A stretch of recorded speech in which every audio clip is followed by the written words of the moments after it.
Welcome to Empowering Innovators, the show where we talk about innovation the startup way. My name is Ruud Hendriks. I'm your host for this episode.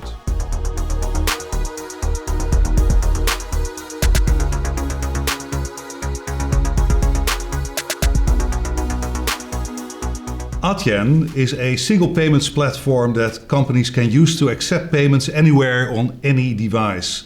And with me today is Pieter van der Does, a co-founder of Adyen and its CEO. Welcome, Pieter. You have a passion for extreme sports, don't you?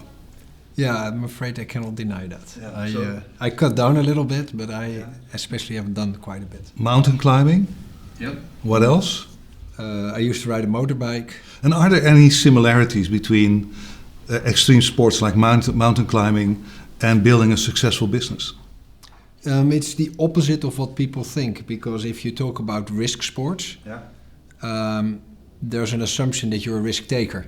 Yeah. But everybody who does risk sports, it's all about how to decrease risk. Yeah. Because if you step on a motorbike or if you start skiing a couloir and you're not trying to decrease all risks, you know what the end result is going to be. Yeah. So it's a lot of preparation and thinking about how do you deal with risk. So all people who do risk sports are actually see themselves as risk avoiders. Right. But within the given activity. Right. So that's also what I think you do a lot in business. Given that you have a startup and given that you try to enter a new industry, how can you be with as little means as possible, as successful as possible? Yeah. So would you say that the founding team of Adyen was actually pretty risk averse when you started the company? Well, it's risky to think that you should start a payments company in 2006 with, I think there are in Holland alone already 15 successful payment companies around the globe. There are so many. Yeah. So within that, we were looking at the best mileage out of the money that we put in.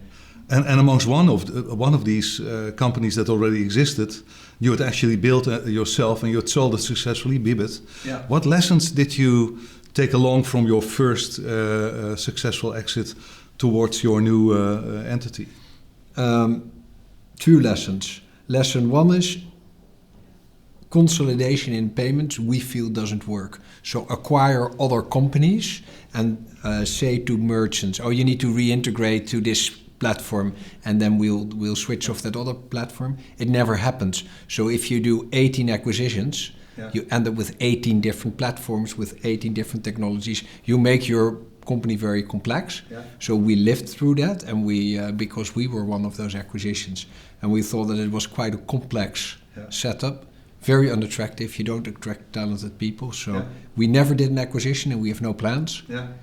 And the other lesson that we learned is we wanted to control everything, that if a merchant gives us the transaction, we bring it to its end destination, say maybe Visa or MasterCard or Ideal transaction in the Netherlands, and try to avoid a patchwork of systems that you use, old rail, bank rail. So we build a lot of it ourselves. Yeah, and also, meanwhile, because of the autonomous growth, creating a very reliable one system platform. Yeah, we knew from day one that we wanted to build it end to end. We couldn't start that way.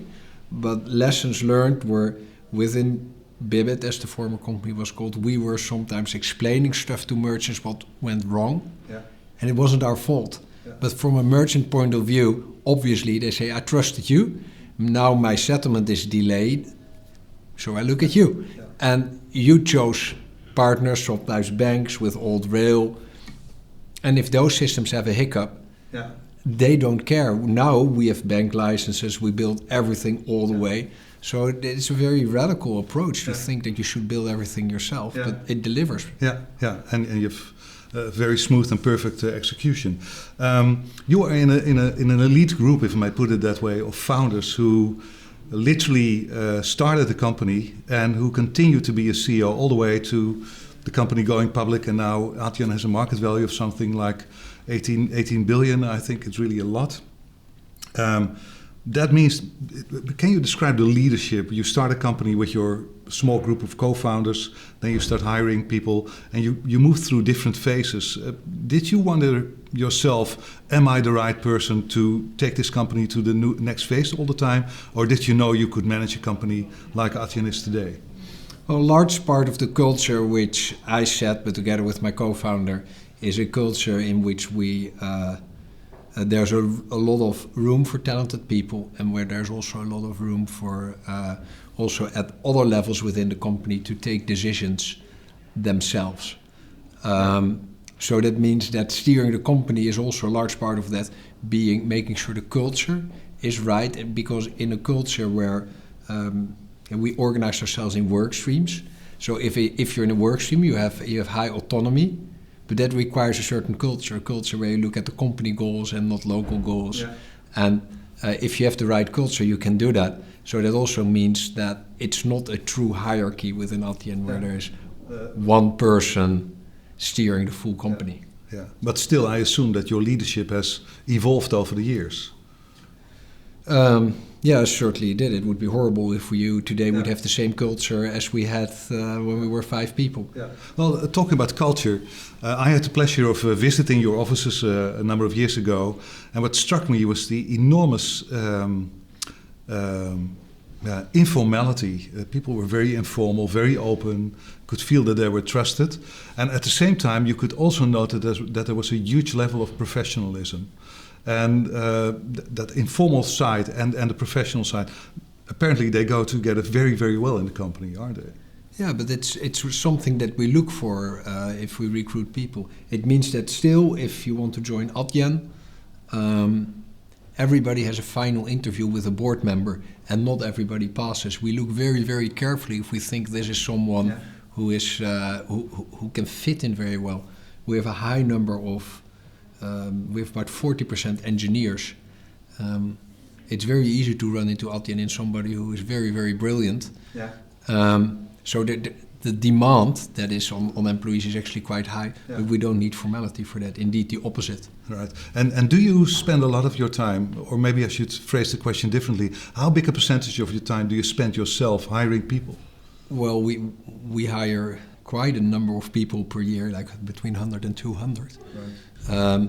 So at least I do 1/6 of the final interviews. Right. But there are so many activities which are closely related to it. I mean, if there's a hackathon, it's not a recruitment event. Right. But on the other hand, I like going there and like being there, and sometimes those type of activities lead to new employees. Yeah. So indirectly, everything around employees takes maybe as much as half of my time. Right. So you achieved a huge market value with, if I may say so, a limited number of people. We're talking about 1,000 employees. 878 or right. something like that. And you're adding something like between 150 and 200 a year. How do you maintain that pretty unique company culture that you're currently having, with adding so many people all the time? So we hire very careful on culture. So given the choice, we'd rather have somebody who's a perfect cultural fit than somebody who has a lot of payments knowledge. I mean, it's ideal it goes together, but somebody who has a lot of knowledge but is a so-so fit, we would not hire. Yeah. But we also invest an enormous amount in travel programs to make sure that you get to see the different offices and that you're aware of how international it is what we do. Yeah. But we also have engineers asking them to go to a merchant at least once a year, so that they see that what they build, how it's being deployed, what maybe could even be better, that the account manager feels supported directly by engineers, and that it's not that it doesn't create a distance. So all the people in your HQ in Amsterdam have basically seen the other offices as well. Oh yes. And you currently have about 15 of them. We have, I think, 18 offices, but some are single manned offices, which are just in the initial stage of developing. Right. Where you don't have to see them. So how do you remain attractive and relevant as an employer? Yeah, it's funny. We look at it the other way around. We have an enormous ambition, and we work on that with people who think it's fun to build a company. Yeah. So that will attract the talented people, but we never look like, hey, how are we going to attract talent? Maybe we should do something different than who we actually are. We are more like, hey, we're on this journey. We feel we're very much in the beginning. And if we give people a lot of freedom, and if we have highly talented people, that's enormously fun to work there. Yeah.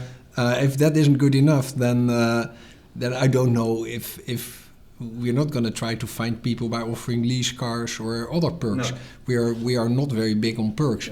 Yeah. A fun job, that's the perk. Yeah. And feeling freedom and feeling trusted, most probably. All the things which you would expect in a newer company, where you can have impact, where your ideas are valued based on the quality, where we openly discuss things, where you see there's a culture of where people suggest something and then after checking it with a few colleagues are happy to change their opinion 180 degrees, say like, actually your idea is much better, let's do it that way. Which is, I think, a fantastic culture. Adyen is roughly 13, 14 years of age now. You're about to enter puberty, if I may put it that way. Is the hardest period in the life of the company about to come now?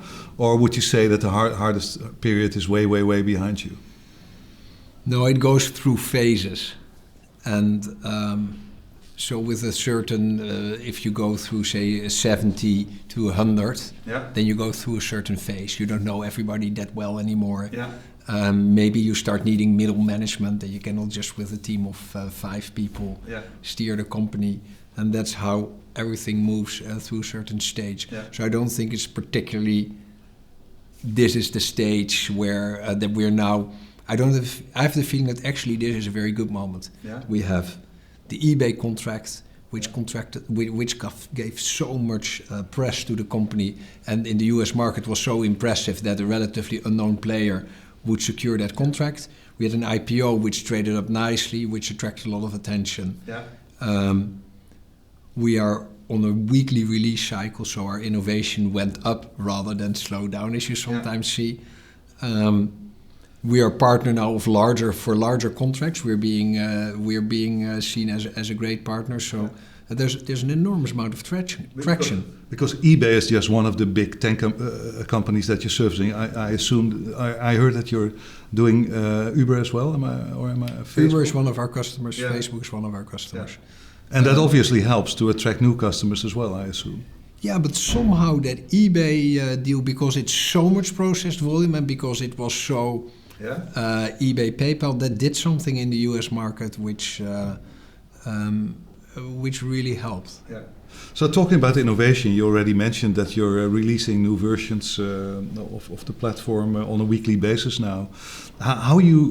When you see companies grow, you see that traditional companies have a hard time staying innovative, staying customer-focused, customer-centric. How do you maintain that? Well, if you look at that, traditionally the banks have been trying to run this with commercial people, with business people, rather than with engineers. And if you see how Adyen is structured, my co-founder is an engineer, and also and we have a wider team that we use for discussions. The voice of engineering is about half of that team. Right. And I think it's risky once people who don't understand, who have a deep understanding of what the impact is of their ideas. Yeah. Because some things sound very simple and have such an impact on the platform that you would slow things down. Yeah. And you don't even know that. Yeah. If I compare us to environments in which I worked, they were heavily commercially dominated and they underestimated the importance of engineers. So could I say that it's the engineering love for the product that you're delivering to your customers, that's the secret of staying. Or you could phrase it the other way around. This is what happens if engineers take on a problem and they choose to take on payments. Then this is the result. Yeah. And what you saw yesterday announced in the news, that 2 large companies merged together. Yeah. WorldPay was acquired for 35 billion. Yeah, then I get messages from my former investors, now public market investors, say like, wow, you guys probably opened the champagne because this is the perfect storm. How are they ever gonna get this together? Yeah. that's a way of looking at it. Yeah. Anyway, it didn't make us very scared because we don't believe in getting all those different platforms together. Yeah, because now there's the huge task of trying to integrate all that again, or as you pointed out earlier, keeping those separate companies separate. And where do those different views come from? In a spreadsheet, it works fantastically. Yeah. But if you ask an engineer, would you like working on that? Would you like to work on getting a company with, I don't know, WorldPay has something like 13 platforms integrated with another company with many platforms? Would you enjoy doing that? Yeah. So I'd rather do something else. Yeah. So how do you attract talent for that? How are you ever going to merge that? Yeah. It's hard work for people who can work at something which is fun.